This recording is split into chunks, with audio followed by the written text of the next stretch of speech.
Yang satu berarti menang, sukses. Yang satunya artinya apa? Binasa. Kata faza itu berarti binasa, salah satunya. Dan ini dalam bahasa Arab banyak, bahkan ada kamus khusus yang di situ mengumpulkan kata-kata yang artinya berlawanan. Dan dari mana kita mengetahui? Dari kosakata atau dari kalimat sebelumnya atau kalimat sesudahnya, atau dari konteks kalimat itu sedang bicara tentang apa. Maka kita tahu maksudnya ini adalah yang positif atau yang negatif dan seterusnya. Maka di sini kita tidak bisa yakni memahami Al-Quran hanya semata-mata dengan berbahasa Arab saja, tapi juga harus dipahami dengan yaitu maksud dari sang pengucap dengan adanya kalimat-kalimat sandingannya dan juga konteks pembicaraannya serta keadaan yang berlaku. Dan itu ada di dalam ulumul Quran dan ulumul tafsir.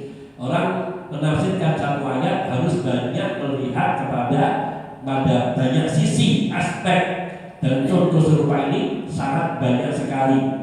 Di sini Al-Mu'allif hafizahullah ta'ala, beliau yaitu Syekh Abdullah bin Muhammad Al-Ghunaiman hafizahullah ta'ala memberikan satu contoh, yaitu berkaitan dengan sifat-sifat Allah Ta'ala.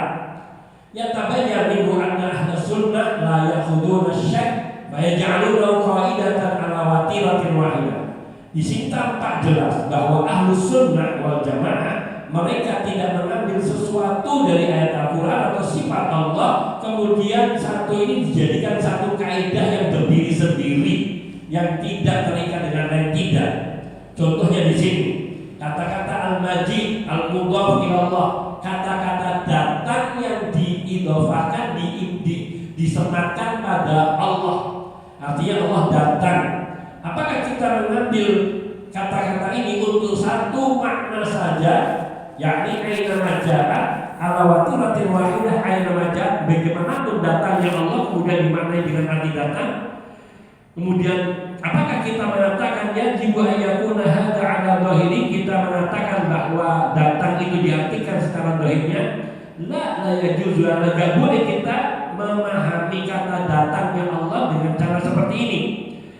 Bal hasba siyaq wa muradil mutakallim, tapi harus sesuai dengan konteks kalimat tersebut dan maksud daripada Allah mengucapkan kata-kata tersebut di dalam Al-Quran. Maka firman Allah Jalla wa'ala di dalam surat Al-Baqarah ayat 210, Allah berfirman, hal yanzuruna illa ayatiyahumullahu fi dhulalin minal ghamami wal malaikatu wa qudiyal amru wa ilallahi turja'ul umur.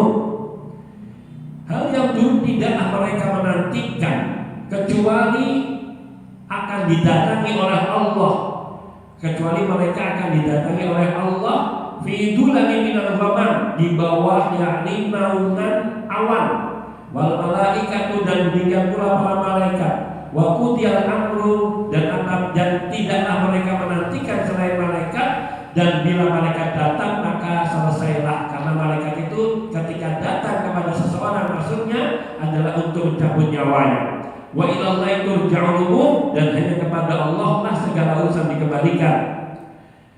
Maka makna hal yang turuna illa ayatiyahumullah, yakni maksudnya apa?